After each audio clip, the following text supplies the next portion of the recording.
कर्म का अकाट्य सिद्धांत। गहना कर्मणो गति ही। कर्म की गति बड़ी गहन है। कर्मणो ह्यपि बोद्धव्यम बोद्धव्यम च विकर्मणः अकर्मणश्च बोद्धव्यम गहना कर्मणो गति ही। कर्म का स्वरूप भी जानना चाहिए और अकर्म का स्वरूप भी जानना चाहिए तथा विकर्म का स्वरूप भी जानना चाहिए, क्योंकि कर्म की गति गहन है। कर्म ऐसे करे कि कर्म विकर्म न बने, दूषित या बंधनकारक न बने, वरन अकर्म में बदल जाएंगे, कर्ता अकर्ता हो जाए और अपने परमात्मा पद को पाले। अहमदाबाद में वासना नामक एक इलाका है। वहाँ एक इंजीनियर रहता था जो नहर का कार्यभार भी संभालता था। वही आदेश देता था कि किस क्षेत्र में पानी देना है। एक बार एक किसान ने उसे एक लिफाफे में 100 रुपए की 10 नोटें देते हुए कहा, साहब कुछ भी हो पर फलाने व्यक्ति को पानी न मिले, मेरा इतना काम आप कर दीजिए।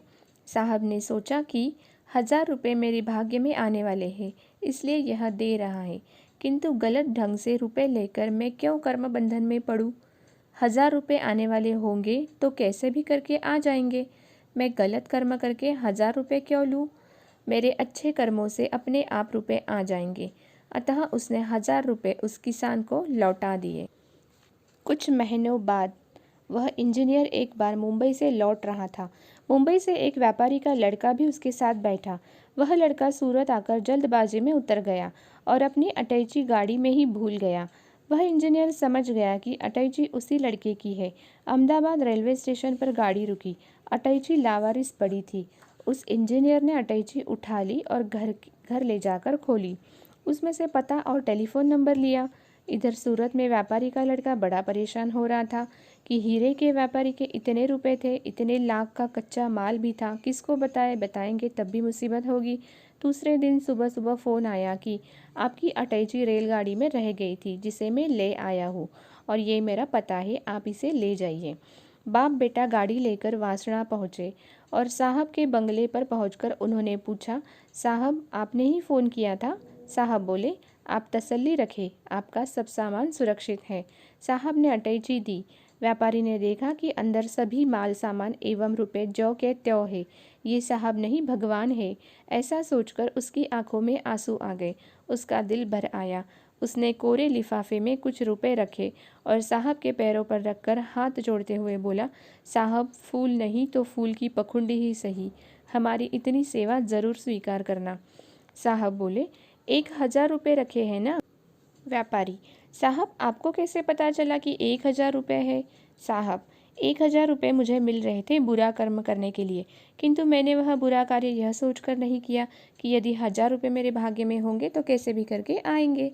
व्यापारी बोले, साहब आप ठीक कहते हैं, इसमें 1000 रुपये ही है। जो लोग टेढ़े मेढ़े रास्ते से कुछ ले लेते हैं वे तो दुष्कर्म कर पाप कमा लेते हैं, लेकिन जो धीरज रखते हैं वे ईमानदारी से उतना पा ही लेते हैं जितना उनके भाग्य में होता है। भगवान श्री कृष्ण कहते हैं, गहना कर्मणो गति ही। एक जाने माने साधु ने मुझे यह घटना सुनाई थी।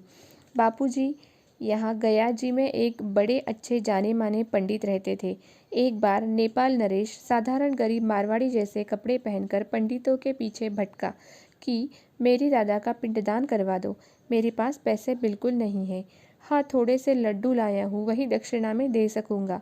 जो लोभी पंडित थे उन्होंने तो इनकार कर दिया, लेकिन वहाँ का जो जाना माना पंडित था उसने कहा, भाई पैसों की तो कोई बात ही नहीं है, मैं पिंडदान करवा देता हूँ। फटे चिथड़े कपड़े पहनकर गरीब मारवाड़ी के वेश में छुपे हुए नेपाल नरेश के दादा का पिंडदान करवा दिया उस पंडित ने। पिंडदान संपन्न होने के बाद नरेश ने कहा, पंडित जी, पिंडदान करवाने के बाद कुछ न कुछ दक्षिणा तो देनी चाहिए। मैं कुछ लड्डू लाया हूँ, मैं चला जाऊँ, उसके बाद यह गठरी आप ही खोलेंगे, इतना वचन दे दीजिए। अच्छा भाई, तू गरीब है, तेरे लड्डू मैं खा लूँगा, वचन देता हूँ कि गठरी भी मैं ही खोलूँगा। नेपाल नरेश चला गया।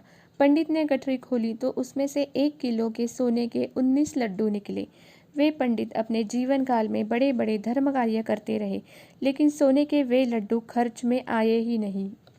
जो अच्छा कार्य करता है उसके पास अच्छे काम के लिए कहीं न कहीं से धन वस्तुएं अनायास ही आ जाती है।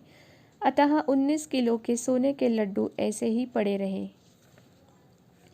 जब जब हम कर्म करें तो कर्म को अकर्म में बदल दे, अर्थात कर्म का फल ईश्वर को अर्पित कर दे, अथवा कर्म में से कर्तापन हटा दे तो कर्म करते हुए भी हो गया अकर्म। कर्म तो किए लेकिन उनका बंधन नहीं रहा। संसारी आदमी कर्म को बंधनकारक बना देता है। साधक कर्म को अकर्म बनाने का यत्न करता है, लेकिन सिद्ध पुरुष का प्रत्येक कर्म स्वाभाविक रूप से अकर्म ही होता है। राम जी युद्ध जैसा घोर कर्म करते हैं, लेकिन अपनी ओर से युद्ध नहीं करते। रावण आमंत्रित करता है तब करते हैं, अतः उनका युद्ध जैसा घोर कर्म भी अकर्म ही है। आप भी कर्म करें तो अकर्ता होकर करें, न कि कर्ता होकर। कर्ता भाव से किया गया कर्म बंधन में डाल देता है एवं उसका फल भोगना ही पड़ता है। राजस्थान के ढोंगरा गांव सुजानगढ़ जिला चुरू की घटना है।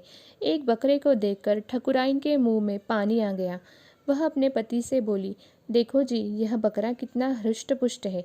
बकरा पहुंच गया ठाकुर किशन सिंह के घर और हलाल होकर उनके पेट में भी पहुंच गया।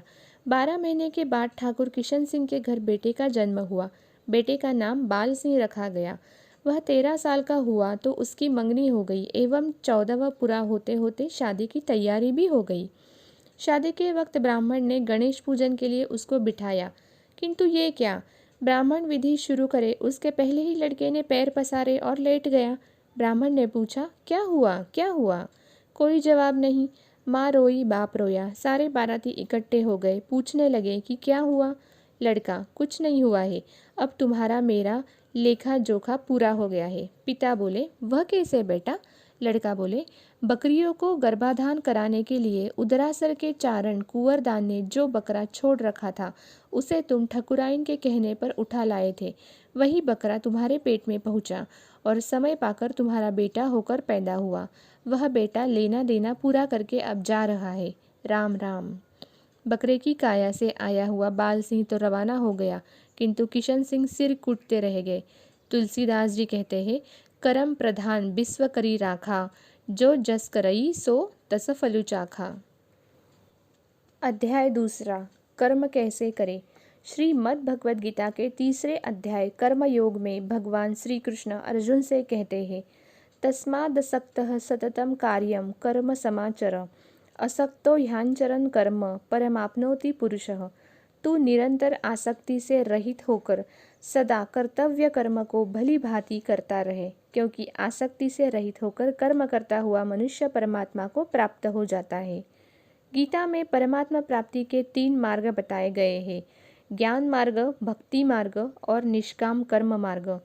शास्त्रों में मुख्यतः 2 प्रकार के कर्मों का वर्णन किया गया है, विहित कर्म और निषिद्ध कर्म। जिन कर्मों को करने के लिए शास्त्रों में उपदेश किया गया है उन्हें विहित कर्म कहते हैं, और जिन कर्मों को करने के लिए शास्त्रों में मनाही की गई है उन्हें निषिद्ध कर्म कहते हैं। हनुमान जी ने भगवान श्री राम के कार्य के लिए लंका जला दी। उनका यह कार्य विहित कार्य है, क्योंकि उन्होंने अपने स्वामी के सेवा कार्य के रूप में ही लंका जलाई, परंतु उनका अनुसरण करके लोग एक दूसरे के घर जलाने लग गए, तो यह धर्म नहीं अधर्म होगा, मनमानी होगी। हम जैसे जैसे कर्म करते हैं वैसे वैसे लोकों की हमें प्राप्ति होती है, इसलिए हमेशा अशुभ कर्मों का त्याग करके शुभ कर्म करने चाहिए। जो कर्म स्वयं को और दूसरों को भी सुख शांति दे तथा देर सवेर भगवान तक पहुंचा दे वे शुभ कर्म है, और जो क्षण भर के लिए ही अस्थायी सुख दे और भविष्य में अपने को तथा दूसरों को भगवान से दूर कर दे, कष्ट दे, नरकों में पहुंचा दे, उन्हें अशुभ कर्म कहते हैं। किए हुए शुभ या अशुभ कर्म कई जन्मों तक मनुष्य का पीछा नहीं छोड़ते। पूर्व जन्मों के कर्मों के जैसे संस्कार होते हैं वैसा फल भोगना पड़ता है। गहना कर्मणो गति ही, कर्मों की गति बड़ी गहन होती है। कर्मों की स्वतंत्र सत्ता नहीं है, वे तो जड़ है, उन्हें पता नहीं है कि वे कर्म है। वे वृत्ति से प्रतीत होते हैं। जिस प्रकार के संस्कार होते हैं उसी प्रकार के कर्म प्रतीत होते हैं। यदि विहित शास्त्रोक्त संस्कार होते हैं तो पुण्य प्रतीत होता है, और निषिद्ध संस्कार होते हैं तो पाप प्रतीत होता है। अतः विहित कर्म करें। विहित कर्म भी नियंत्रित होने चाहिए। नियंत्रित विहित कर्म ही धर्म बन जाता है। सुबह जल्दी उठकर थोड़ी देर के लिए परमात्मा के ध्यान में शांत हो जाना और सूर्योदय से पहले स्नान करना, संध्या वंदन इत्यादि करना, ये कर्म स्वास्थ्य की दृष्टि से भी अच्छे हैं और सात्विक होने के कारण पुण्यमय भी है।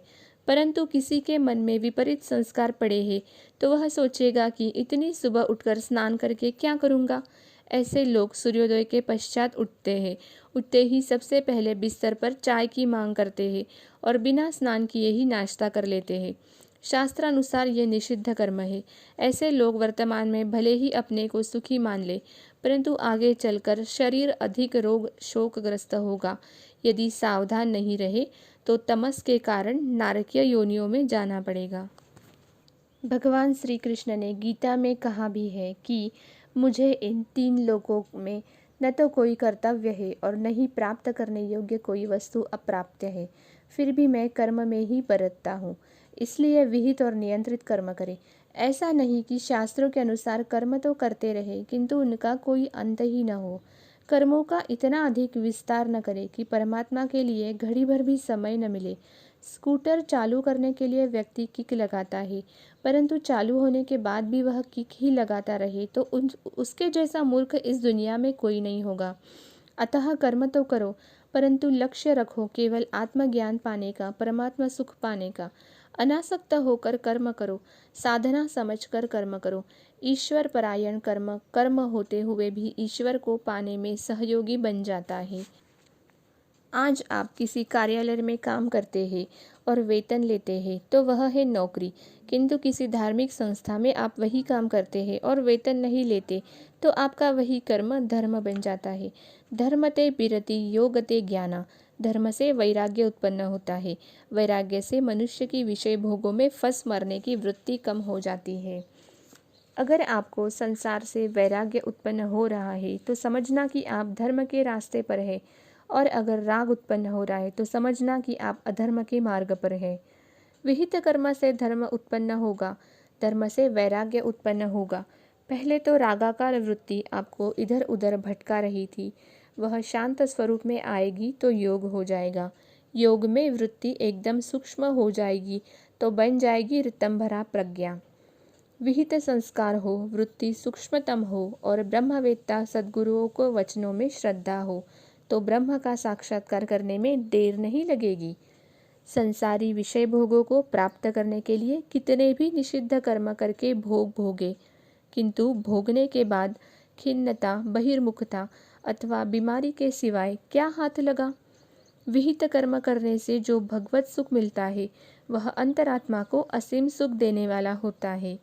जो कर्म होने चाहिए वे ब्रह्मवेत्ता महापुरुष की उपस्थिति मात्र से स्वयं ही होने लगती है, और जो नहीं होने चाहिए वे कर्म अपने आप छूट जाते हैं।